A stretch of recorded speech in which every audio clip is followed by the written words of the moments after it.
I'm here. Don't worry about it. I got y'all. So basically, is this? He still has stuff he need to take care of Denton. So he's in Dallas County Jail, but he's gonna be shipped up to Denton, and then they gotta handle that up there. He'll be given a bond on that. So there's that. Then on top of that, I'm gonna give y'all the bond conditions because that's what I was waiting on because they released all that stuff. So I get y'all wanted me to hurry up and put it out, but I didn't want to do a double take and come back and all that crap. So let's just get into it.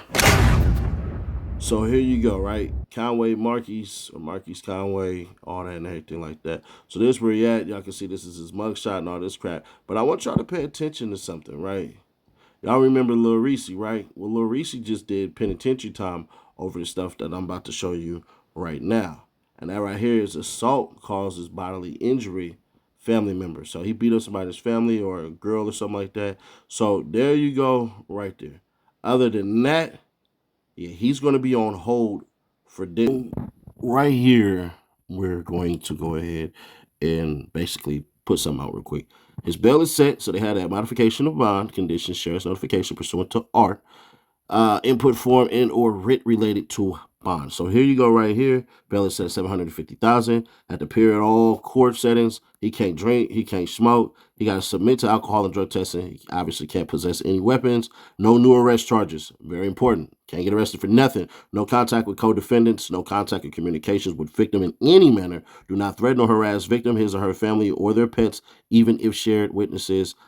Plus all previous bond conditions set by magistrate. I know some of y'all don't know how to read cursive, which is pretty sad that it's come to this in America. Anyways, he has to give up his passport and remain in Dallas County. So he ain't going nowhere. Gracie Lewis is the judge who did this. So there you go. This is, just for context, this is approximately noon on I-35 heading northbound. This video is taken from a Kroger 18-wheeler, and this is heading north I-35 into downtown Dallas on noon on November 11th, 2020.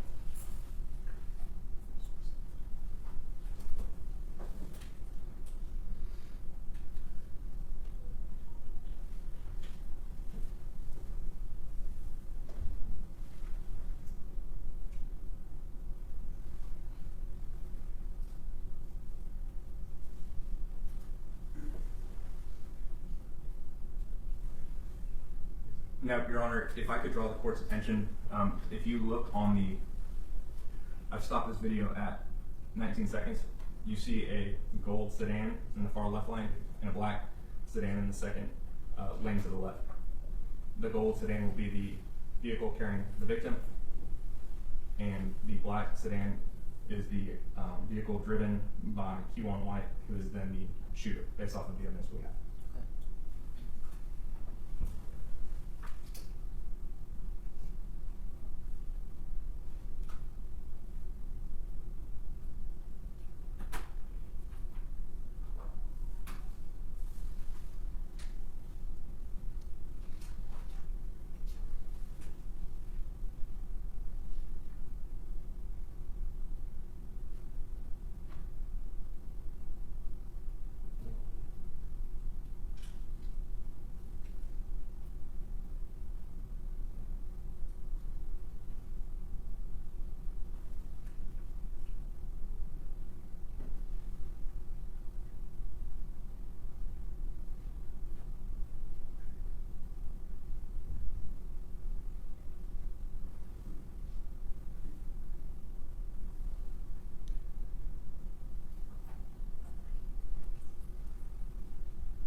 Your Honor, I'm going to stop this at 1 minute and 37 seconds. The victim does not return into the frame.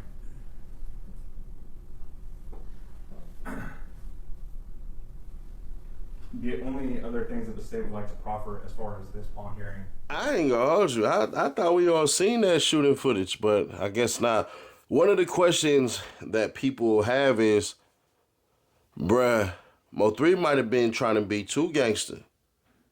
And I kind of understand a little bit where he was coming from with what he did, basically. What he was trying to do was basically had them dudes, because they going so fast and he stopped so soon that the car wasn't going to be able to stop on a dime. You're on the freeway.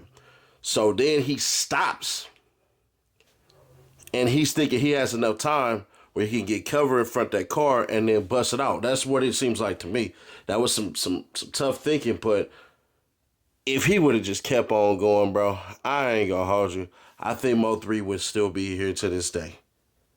But let's get on with the rest of the court stuff because they admit Kawan White ain't the one, or Kiwan, I say Kawan, you know, I'm in California. They basically admit that he's not the one that's telling. They're basically saying it's Brown.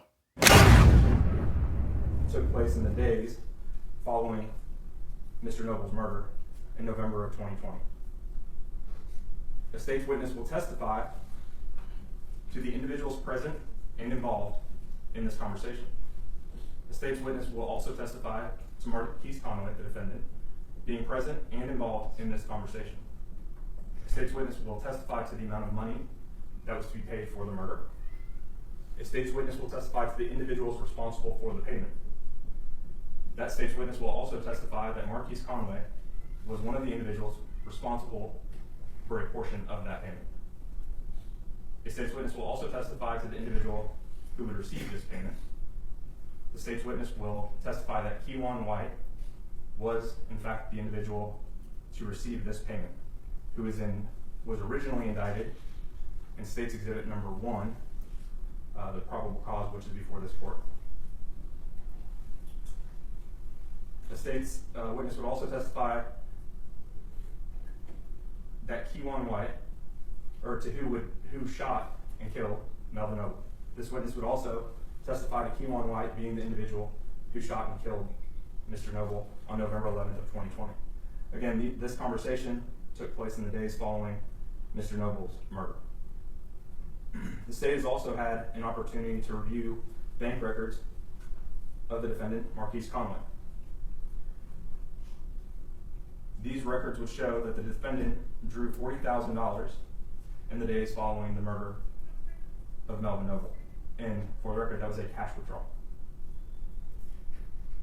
These records would correspond to the exact amount which the state's witness would testify to. In reviewing these records, the state also became aware and believed that they would show that the defendant had anywhere between $800 and $900, but more specifically, $870,000 between a checking account and a savings account with one particular bank. $370 of which was in a checking account, a little over $500,000 which was in a savings account.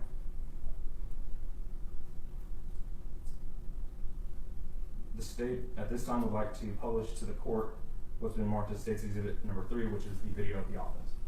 Thank you, Your Honor. Now, before that's published, could I just address something to the prosecutor in their proffer? Sure. So it's clear for the record that, as he recited, the state's witness, his proffer is, that's just one witness, Fair enough. multiple witnesses. And that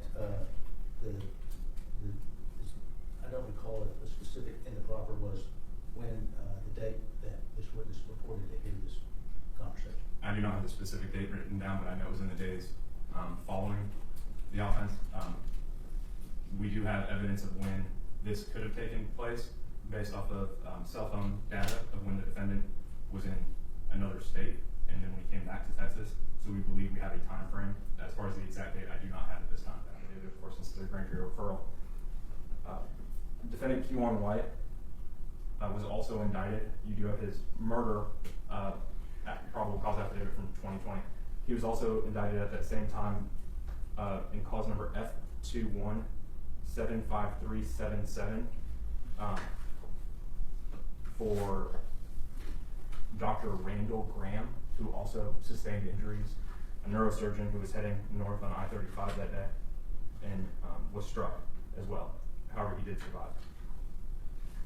And finally, Your Honor, the last thing that I would proffer at this time would be that there were a total of 44 fired cartridge casings, all from the same style of firearm as far as the caliber that were recovered on the freeway on November 11, 2020. We're asking you to reduce this bond to an appropriate amount where he can abide by the conditions and come to court and we can fight this case. Okay, thank you. State. Yes, Your Honor, just briefly. In regards to an individual's ability to pay the bond, Ms. Alexander testified specifically that she is not involved in her grandson's business and doesn't keep up with his financial stuff. So she really was not in a position to testify what he can and what he cannot afford. She did testify to the fact that he is a double platinum, I believe as of recently 2 weeks ago, recording artist, that he travels about a quarter of the month, that he lives in a mansion in Frisco, that he drives a Denali, a bulletproof Denali, which also will lead into safety concerns. So the only thing that the court has as far as ability to pay or not to do it, or not having an ability to pay this bond, is the bank records which I proffered to the court, as well as his own grandmother saying that he's a successful artist living in a mansion up in Frisco, that flies on private jets and travels. The important thing about the Denali is not just the fact of the cost and all that, but it's the fact that when we're talking about safety concerns for the community, one of the factors that the court should take into consideration is, if this individual were to get out, is there a viable safety concern? The fact that the defendant has a bulletproof vehicle and drove one at the time and was arrested in it 8 days ago, that should tell you all you need to know. And that's not just based off of pure jealousy. Your Honor has been doing this long enough to know that is based off of something much greater than just pure jealousy. Another concern I had was the financial statement that the defendant was to put on file. He didn't seem to take that very seriously at all. And that causes me concern about whether or not he's taking seriously the allegations against him. So I am going to set the bond at $750,000 with the bond conditions that were already set. But included on that, I want it to be very clear, Mr. Conway, that you are to have no contact, direct or indirect, no threatening or harassment of any victim, witness, co-defendant. If it's you or anybody on your behalf, there's going to be a problem. Do you understand that? Yes, ma'am. Okay, you all can stand. I'm talking to you now. So that's going to be a concern. And then I want to make sure that you provide the court with correct information regarding your person of contact, because basically this affidavit seemed to be your way of saying, forget y'all. I don't want you to open your mouth. Yeah. Seemed to be your way of saying, forget y'all. So you need to provide correct, accurate information regarding who is your person of contact should there be any type of problem.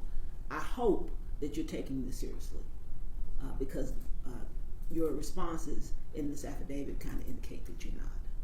You understand me? Yes, ma'am. Okay. Is there anything else? No, you're going to say, Your Honor. Anything else from the defense? No, Your Honor. All right, thank you. Thank you, Judge.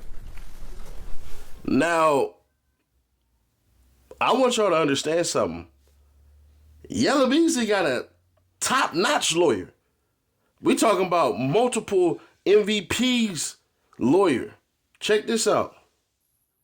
Toby Shook has tried more than 300 jury trials during his career, which now spans 3 decades after unprecedented work with the Dallas DA's office, where he tried high-profile cases such as Texas 7 escapees, serial killers Charles Albright and Dario Roudier. Shook entered a private practice to represent those accused of wrongdoing by state and federal authorities. His trial experience encompasses everything from DWI, theft, assault, murder, crimes to drug offenses and organized crime. Shook is an aggressive trial lawyer known for his relentless preparation, skillful cross-examination, and passionate arguments, a bonus for clients during police and grand jury investigations, plea negotiations, and trial. Now check this out. This motherfucker got MVPs. Best lawyer in Dallas, 2024, 2023, 2022, 2021, 2020, 2019, 2018, 2017, 2016, 2015, 2014, 2013, 2012, 2011, 2009, 2008, and 2007. Spanking it. You hear what I'm saying? Boy, it's looking good for Yella Beezy. Here's where people are going to have a heck of a time, if you will, trying to prove all this stuff. M03 didn't have a $40,000 bond on his head, a bag on his head. No, at all. No, that was Yella Beezy's portion. I think it probably was like $65K, $70K, $80K, hell, maybe even $50K. Hey, I got 40 on it. Some y'all just come up with 10 or something like that, which it doesn't really make sense to me for that. But no, they actively said, no, he had more money put up on his dome. You see what I'm saying? So I hear what everybody is saying and all that and everything like that, but I didn't hear it that way. I heard that he made partial payment of that $40,000. And then you got old dummy sitting out there splurging the money. They already have a theory as to what happened as far as Keywan White putting up the money and doing the little thing on his arm. So they have the evidence. That's the money right there. As far as the prosecution saying, oh, he was riding around in a bulletproof vehicle and all that stuff when he got pulled over by the cops. Hey, dummy, if he was really trying to get away or thug like that, anything like that, the police wouldn't have been able to pull him over. The fact that he has a bulletproof vehicle is because he got shot up. So that point is now moot. If this is how the prosecution is coming, bro, I ain't gonna hold y'all. Y'all M03 fans, y'all gonna be mad. Yella Beezy fans, celebrate for joy. Because that lawyer is the lawyer who got off Bokum John. You feel me? I mean, who got off Amber Geiger for the murder of Bokum John. So there's that. When it boils down to it, there's going to be things that have to be proven, and it can't be hearsay. If they can go find financial records of Yella Beezy doing certain things and everything like that, as far as, how can we say this the left way? As far as him withdrawing large amounts of money and all this stuff and everything like that, he kind of will be all right. But if he left it, because they're going to depend on it can't just be phone conversations. And if it is, then it would have had to been wiretap. But if they got text messages, phone calls, and all this stuff, where he say basically, yeah, go ahead, cool. But they had to prove prior. See, the prosecution said following, meaning days later after that. So unless somebody has text message proof saying, hey, bro, you said if we kill Mo3, they never said that. Now, they are trying to kind of hint that the day before or the night before Mo3 was killed, that basically they were calling around trying to see, hey, if I smoke this dude, you got some bread for me or something like that, which would mean it technically isn't a hit, but it still plays as a hit. It's not a hit as far as what we see. And I know y'all see the wall kind of moving. That's because of how this whole setup is. It kind of looked dope to me. Anyways, so yeah, they just have to figure out a couple of things. One, the following stuff is the text messages. Is it going to ultimately say, this was already known, or did they call? Because if they called and sought money and everything like that, that can get them out the paint too. But if it's some hearsay stuff and everything like that, and it's ambiguous at best, that lawyer is going to be able to do what he need to do. Because Kewan White is basically saying he's going to come out and say, that wasn't even me. See, I don't think it's a matter of cat snitching and all this stuff and everything like that. I think it's a matter of Brown just getting a deal of knowing. Because we only seen one person in there. And then they said the bullets came from the same gun, which I'm trying to figure out, where was Brown at in that car? You see what I'm saying? So was it a setup and all this crap and everything like that? Because right now, as we see it, there's not two shooters. We were led to believe it's two shooters. Now, unless I'm just way out and missing everything and everything like that, and y'all already established there's only one shooter. All right, cool. But as far as the whole two-shooter theory, that's not there. So what was Brown and was arrested for has to do something with the money play being done and everything like that, because I don't see it any other way. There's no way that you are able to sit here and put it in your mind and say, yeah, this is a part of this and this is a part of that. Well, what is this? This is the money. That is the communications. You see what I'm saying? You have to make sure that you're at a point where you can point and say, yeah, hold on, bro. This makes the most sense, because this moron called and said, hey, Yella Beezy, we could kill Mo3 right now. How much money you will give us? You know what I'm saying? Or Yella Beezy, hey, Mo3 right here, man. They saying it's a bounty on his head. You got that money? But other than that, it's more than 40 bands. And it's just piss poor pathetic how that right there, that's a minimum wage job. You can get 40 grand in minimum wage every year. Just clocking in 9 to 5, 8 to 4, 7 to 3. Bruh, I keep telling these cats, none of this stuff is worth it. The older you get, the more you start seeing a whole lot of things are not worth it. Drinking and driving ain't worth it, because an Uber only costs like $20, $30. Opposed to you getting thousands of dollars to hire lawyers and you losing your license. Killing people. Riding around with a gun, knowing good and damn well all you had to do is avoid these spaces and places, or you can just get your gun license as well if you're not in a concealed carry state. So it's just these things that exist right now where we're now getting our minds open and being awakened with knowledge to the point where you have to ask yourself, is this stupid shit worth it? And it's not. Subscribe to our bell, stay notified, share to keep your people aware. I'll catch you on a couple hours. I know what somebody don't want me to know. And that's the dude who killed Say So P, allegedly.